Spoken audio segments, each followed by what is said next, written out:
दोस्तों, महाभारत तो हम सब ने पढ़ी और सुनी है, जिसमें द्रौपदी को तो हम सब जानते ही हैं।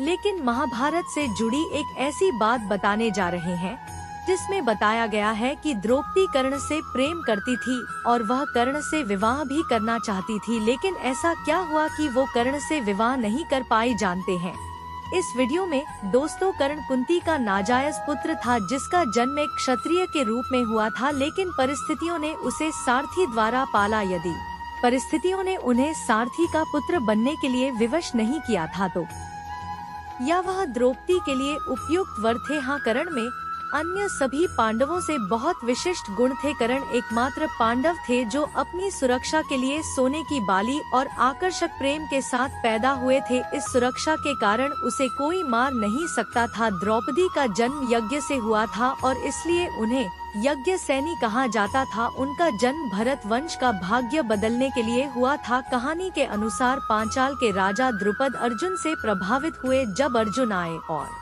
उन्हें हरा दिया ताकि वह राजा ध्रुवपद के राज्य का आधा हिस्सा देकर अपने शिक्षक की गुरु दक्षिण को पूरा कर सके। द्रौपदी को हमेशा से पता था कि वह अर्जुन से शादी करेगी। हालांकि लाख के घर में पांडव और माता कुंती की मृत्यु हो गई। द्रौपदी के लिए यह खबर दिल तोड़ने वाली थी, क्योंकि उसे अर्जुन से प्यार हो गया था। द्रौपदी के स्वयंवर में जब कर्ण भाग लेने आया था, द्रौपदी ने उम्मीद की थी कर्ण प्रतियोगिता जीतेगा, क्योंकि वह उसे अर्जुन समझती थी। उन्होंने कलाकारों के आधार पर कर्ण की भागीदारी के लिए कभी विरोध नहीं किया। द्रौपदी के भाई दृष्टियों ने कहा कि नियमों के अनुसार केवल क्षत्रिय या ब्राह्मण के रूप में पैदा हुआ व्यक्ति ही राजकुमारी से विवाह कर सकता है। द्रौपदी को कर्ण से सहानुभूति थी, क्योंकि वह अपनी जाति के आधार पर अयोग्य था। दुर्योधन के अनुरोध करने पर स्वयंवर में भाग लिया। दुर्योधन स्वयंवर में भाग लेने के लिए कर्ण का उपयोग करना चाहता था और उसके लिए द्रौपदी को जितना चाहता था। कर्ण ने स्वयंवर में जाने की कभी इच्छा नहीं की, क्योंकि वह जानता था कि वह भाग लेने के लिए सही व्यक्ति नहीं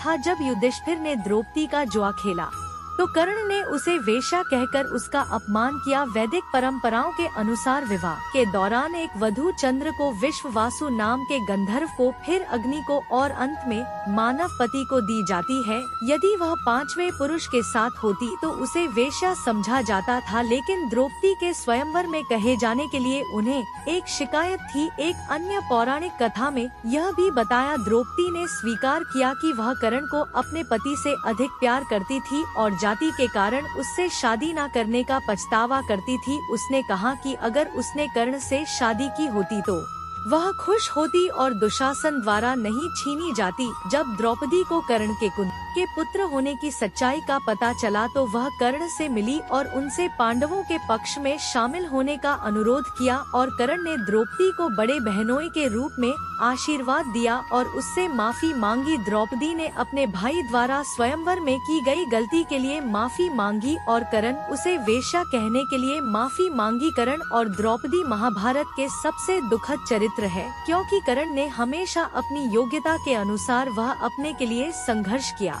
जिसका वह हकदार था। द्रौपदी ने अपनी पवित्रता सिद्ध करने के लिए युद्ध किया। वह अर्जुन से सबसे अधिक प्यार करती थी, लेकिन उसे सभी भाइयों से विवाह करना पड़ा। वह अर्जुन के साथ रहना चाहती थी, लेकिन जब अर्जुन के साथ रहने का समय आया तो वह 12 साल के लिए वनवास पर चला गया। आज के लिए बस इतना ही, मिलते हैं नए वीडियो में, तब तक के लिए जय श्री कृष्णा।